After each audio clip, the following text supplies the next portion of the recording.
Mahilig ka ba mag-connect ng mga letters into words or mag-arrange ng mga letters into words? At alam mo ba na pwede ka dito kumita up to 12,000 in 1 week depende sa effort ng paglalaro mo?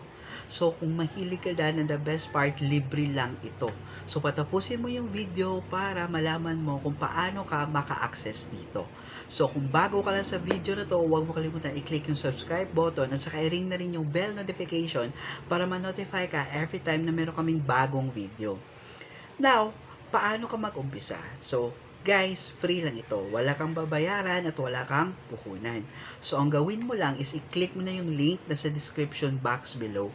Pagkatapos, mapupunta ka sa ganitong page. So, gawin mo, i-click mo lang yung rapid install. So, mapupunta ka sa Google Chrome actually at meron dyan guide kung paano i-install. Once na-install mo na, is mag-login ka na mismo sa WordCache. Okay? So, once nag-login ka na sa WordCache, gamit ang iyong Gmail account, di ba? Or Google account, i-click mo lang yung install na yung WordCache. In short, dalawang app yung gagamitin natin. Okay? So, once na-install mo ng WordCache, okay, mag-login ka gamit yung Gmail at Google account na same na ginamit mo sa WordCache. Okay? So, bakit dalawang app? Kasi sa WordCache, dyan ka mag-withdraw ng mga coins at saka diamonds na na-collect mo. I-convert natin siya into cash. So, WordCache naman, dito tayo maglalaro ng word puzzle. Okay?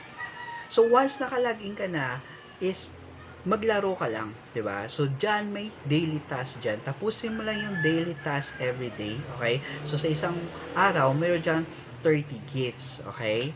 So patapusin mo lang kasi once natapos mo ng daily task, meron diyan achievement na diyan mas kikita ka ng malaki dyan kasi mas malaki yung coins, okay, na makokollect mo dyan at saka diamonds. Yan yung first way of earning niya. Yung second way is i-share mo sa mga friends mo, okay? Kasi kapag nag-share ka sa mga friends mo, is makakollect ka ng maraming diamonds at saka coins every time na maglaro sila. Now, paano mo i-withdraw? So, dito, pwede mo i-withdraw sa Lazada at saka GCash. For example, if mahilig ka right now bumili ng mga items sa Lazada, why not lalaruin mo ito para makakolek ka ng mga diamonds at pwede mo siya instantly ma-withdraw, 'di ba? Sa Lazada account mo. Okay? Once na sa GCash naman is sa diamonds nasa 100 peso yung minimum, okay, na pupunta sa GCash. Tapos if sa coins naman nasa 500 pesos yung minimum na withdrawal papunta sa GCash natin. Okay? So, if ever meron ka pang katanungan, just comment below kasi sasagutin natin yan. So, why not i-try mo na maglaro kasi wala namang puhunan, wala namang mawawala sa'yo, kikita ka pa. So, it's me again, Anthony James Iusa, signing out.